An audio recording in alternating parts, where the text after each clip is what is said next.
Sering kita mendengar istilah PJU atau penerangan jalan umum yang memang itu merupakan sesuatu yang sangat penting untuk meningkatkan keselamatan, ya, kenyamanan, serta mampu menciptakan suasana yang menyenangkan pengguna jalan di area publik. Di mana memang penerangan jalan yang baik itu tentu saja itu dapat mengurangi risiko terjadinya kecelakaan jelas. Selain itu juga menghindari potensi terjadinya kejahatan. Dan yang penting ya, tentu saja dapat memberikan rasa aman bagi pejalan kaki dan pengendara. Selain itu, penerangan jalan yang efektif itu juga membantu meningkatkan estetika dan daya tarik visual pada area publik tersebut, sehingga mampu mendorong masyarakat itu untuk beraktivitas di area publik pada malam hari.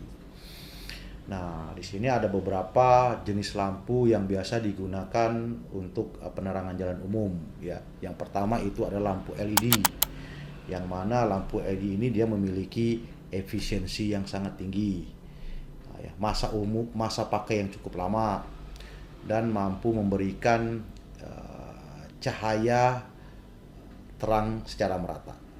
Nah, yang kedua di sini adalah lampu sodium.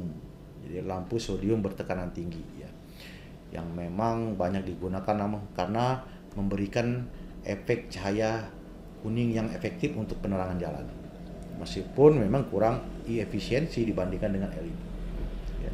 Yang ketiga di sini kita juga bisa menggunakan lampu halogen, karena memang efek cahaya yang dihasilkan lampu halogen ini terasa lebih hangat.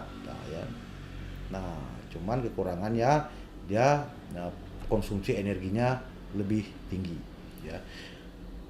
Nah, dalam kita merancang sistem penerangan jalan umum itu penting untuk mempertimbangkan jenis lampu yang akan kita gunakan, yaitu berdasarkan daripada kebutuhan pencahayaannya, terus biayanya, dan efisiensi energi yang dihasilkan dari lampu tersebut.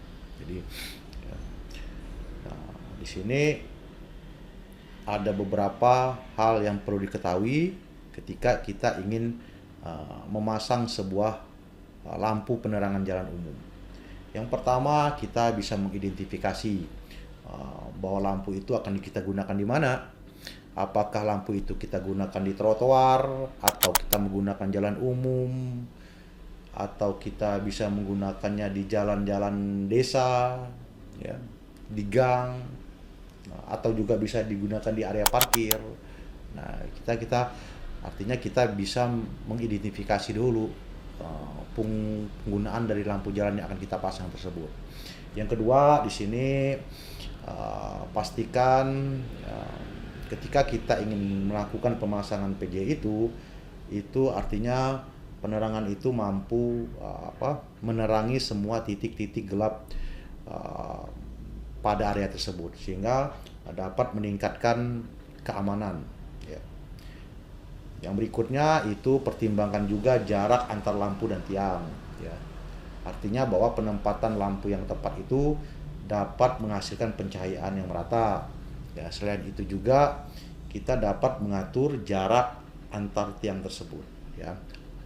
Dan kita bisa memposisikan jarak tiang itu, apakah dia harus sejajar di tiangnya itu, ataukah saling berhadapan, ataukah juga bisa kita memasang tiang itu secara zigzag. Nah, gitu ya. Sehingga hasil dari pencahayaan PJW itu dapat menciptakan pencahayaan yang merata dan optimal. Nah, yang ketiga yang perlu diperhatikan juga, kita dapat memasang sensor atau sistem otomasi pada lampu penerangan jalan tersebut, sehingga kita dapat memastikan kapan lampu itu bisa hidup, ya, kapan lampu itu bisa mati. Nah, itu sehingga kuncinya atau intinya itu semua itu dapat menghemat energi listrik yang akan kita gunakan, ya. Atau kita juga bisa menggunakan sensor motion, yang mana memang ketika di lampu tersebut tidak ada aktivitas kegiatan, lampu itu akan padam. Nah, sebaliknya ketika ada pejalan atau kendaraan yang lewat, lampu itu akan hidup.